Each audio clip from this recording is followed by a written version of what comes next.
thank you very much for the opportunity of talking here again.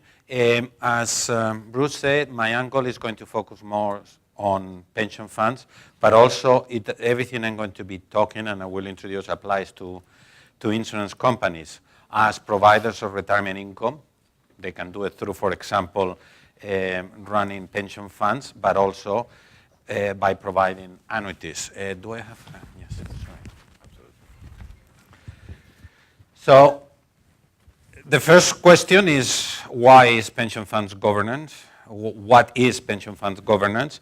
And the governance of pension plans and funds involve their managerial control and includes some of the issues have already been presented this morning. This is a short summary. Includes the accountability of management to regulators, supervisors, and members. From our point of view, the OECD, the entire governance has a very strong focus on the, as the previous speaker say, on the individual. Pension funds, annuity providers, insurance companies, at the end of the day, they are here to provide to the individual. And it's very, very important. So management to regulators, supervisors, and members or annuitants. The basic goal of pension funds governance regulation is to minimize potential agency. We are in a world of asymmetric information. We all know that. Avoid conflict of interest, and this is becoming very important, as I will say later on, between fund members and those responsible for the management of the fund, and also to maximize the security of pension savings and the promises. Again, here, it is the member, it is the individual. At the end of the day, everything, the industry, the regulators, and international organizations, we are here to make sure that the individual saving, that the individual money is there to protect themselves. We are just managing their money. Why is good governance important? Well, basically because we are managing their money. Sorry. Good governance can help to ensure higher average rates of returns and lower volatility in returns over the long term. This is very important because otherwise individuals will not get as much pensions as they expect or they should be entitled to. It is essential to have a robust governance framework that addresses and monitors all the risks. For us, this is very important, and for us, this is one of the things that the crisis have highlighted. Risks are there. They are always there. Risks do not disappear. Risks do not evaporate. Risks are always there. They are shifted, different different institutions manage them, and the best thing is that the best institutions to manage the risk should take them, but risks are always there. And in savings and retirement and annuities, labor, market, and financial and demographic risk are very important and change. Demographic, we talk about it, longevity risk, labor market, with everything going on in labor markets nowadays, it's very important. Individuals might lose their jobs, individuals might suffer spells of unemployment, and individuals have different wage profiles according to their socioeconomic characteristics. A lower risk of having to call upon plan sponsor and stakeholders for additional contributions. If we are in a world of DB pension plans, good governance is important because at the end, the plan sponsors, whether it's an insurance company in some countries, in other countries it's not, is the employer, or the employer in those other countries. At the end of the day, if defined benefits, they are responsible for any problem. So good governance is also important for them. I hear the CEOs, I will always tell the CEOs, look, yes, I completely understand it's a cost for you, but at the end of the day, you might disappear. So you better balance the trade-off, because at the end of the day, in economics and in everything, there is a trade-off. You can assess this as a cost, but there is a trade-off. You might disappear. So balance this out, please. It's like pension funds in Central and Eastern Europe, and insurance companies that were providing pension. Oh, we need to charge high fees. Fine, but you need to balance high fees with the fact that you will be here tomorrow. So all these things are important. There is a trade-off here. Why is governance important? So the next thing is, well, a keener internal awareness of the costs, benefits, and risks, but also market opportunity and innovation. Sorry, I need to hurry up a little bit. Good governance can reduce the need for prescriptive regulation, detailed supervision. This is important for supervisors and regulators. If the framework is there, it's much easier to do it. If it's not there or is not clear, it's much more complicated to implement. In this point, following on this point, an efficient and transparent governance, structure, and supervision of pension funds can help regain public trust. The crisis, what it have done in all OECD countries and non-OECD countries, is to create a strong public distrust of financial markets, insurance companies, pension funds, anything that has to do with funding with capital markets. That is everywhere. There has been pressure in every country to even to remove some of those layers of capitalized or funding systems. So in order to strengthen public confidence, to increase coverage and participation in private pension plans, we need to make sure that the public understand that there is good governance and that the governance is here to protect them. At the end of the day, is, as previously said, is the individual, but this in the case of managing their monies and the security in the future.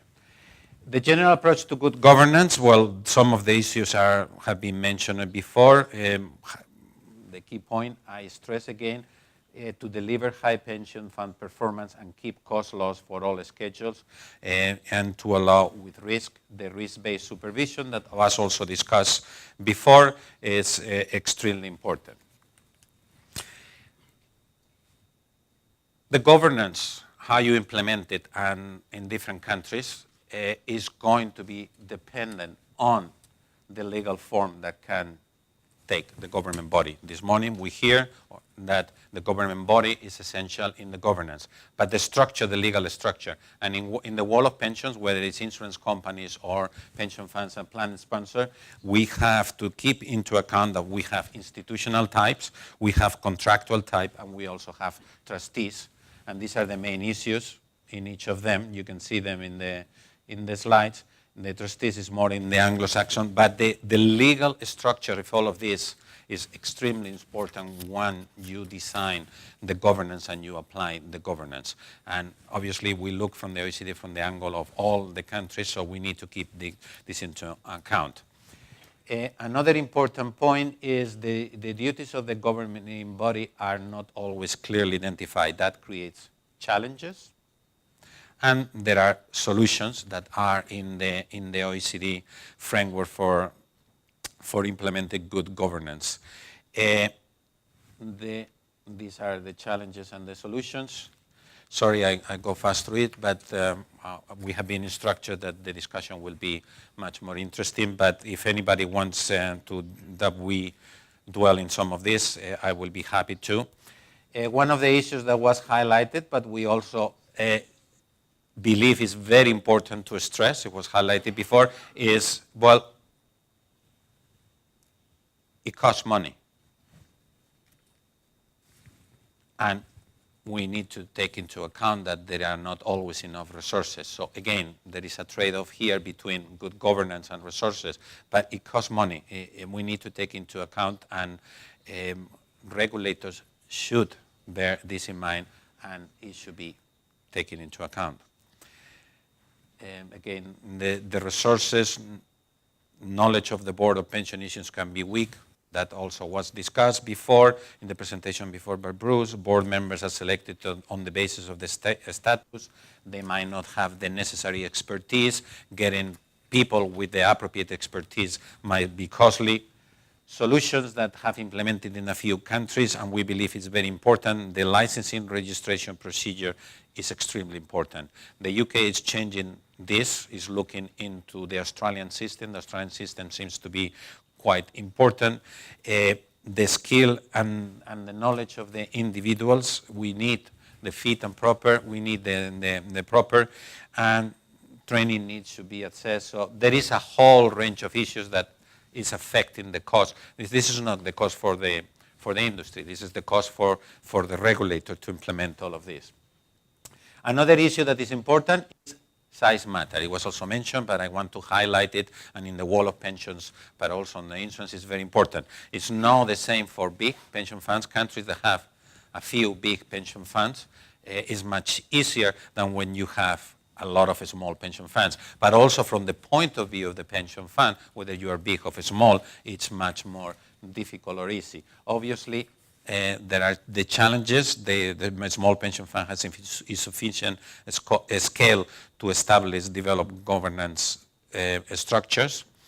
And obviously there are solutions that has been implemented, like the use of master's trust to manage the funds, but conflict of interest need to be supervised closely. And this brings me to the next slide and the next point I want to highlight, the conflict of interest. And this is extremely, extremely important. And when I mention the issue of DC pension plans, the conflict of interest becomes even more challenging. So fiduciary duty and accountability of the board are not always effectively identified, leading to the principal agent problems.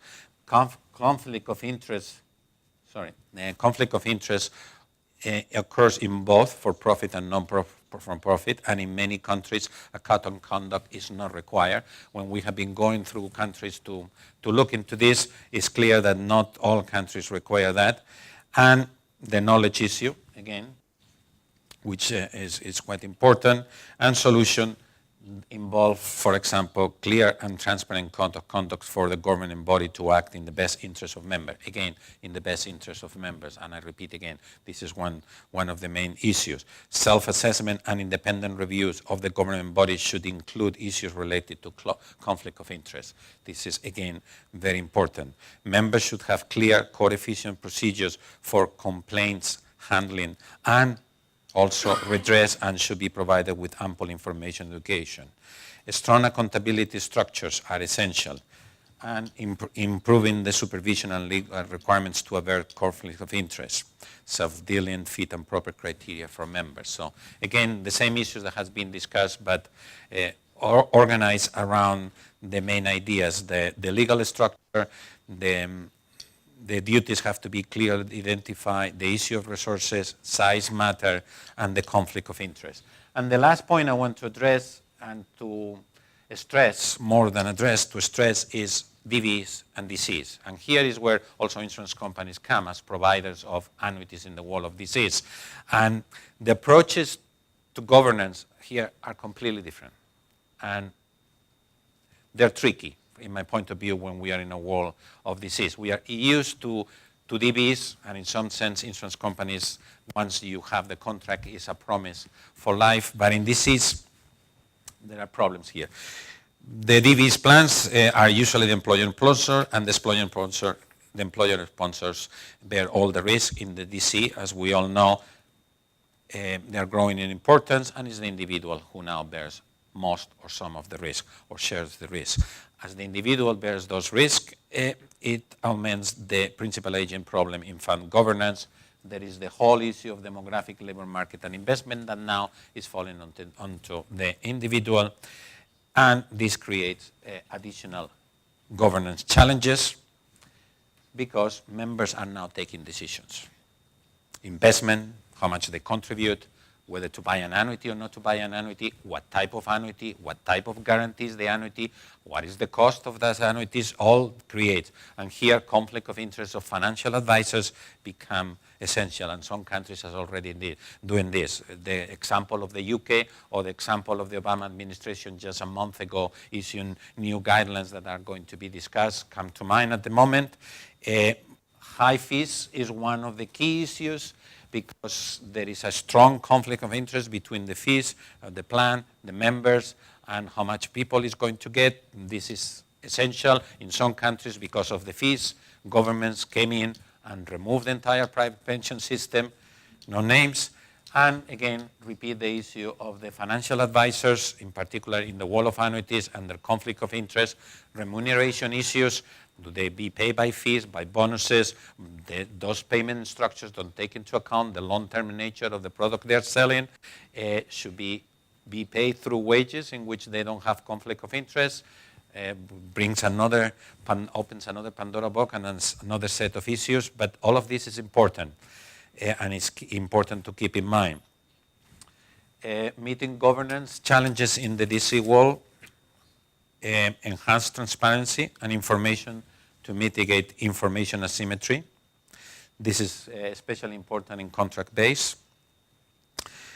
The whole issue of fiduciary duty of sponsors and providers through suitable regulation, again, conflict of interest, self-dealing, investment regulations. The individual are making decisions here, and they are being advised. This is extremely important. Safe harbor rules. In the US, safe harbor rules are waived only if there is sufficient investment choice and appropriate defaults. Otherwise, no, but this needs to be also taken into account. Meeting governance challenges, clearly specify investment objectives and strategies. Investment strategies should balance the risk and the cost. Again, the idea there is trade-off. You need to balance the different trade-offs, investment, risk, cost, returns, ultimately retirement income. It's very important to have clear and measurable targets that allow or permit or help in guiding the investment and the choice that individuals are going to make. But again, the conflict of interest of financial advisors here come into play. And the appropriate oversight of DC fund investment should be ensured through independent oversight committees, DC management committees, or strengthened competition. Basically, we have, sorry, that was the last point there at the end. And we have the OECD core principles, and also we have the OECD, this is a little bit of publicity, obviously, and we also have the OECD roadmap for the good design of defined contribution pension plans. These have been approved and endorsed by pension regulators and some insurance regulators in the committees and at the OECD. And thank you very much for your attention.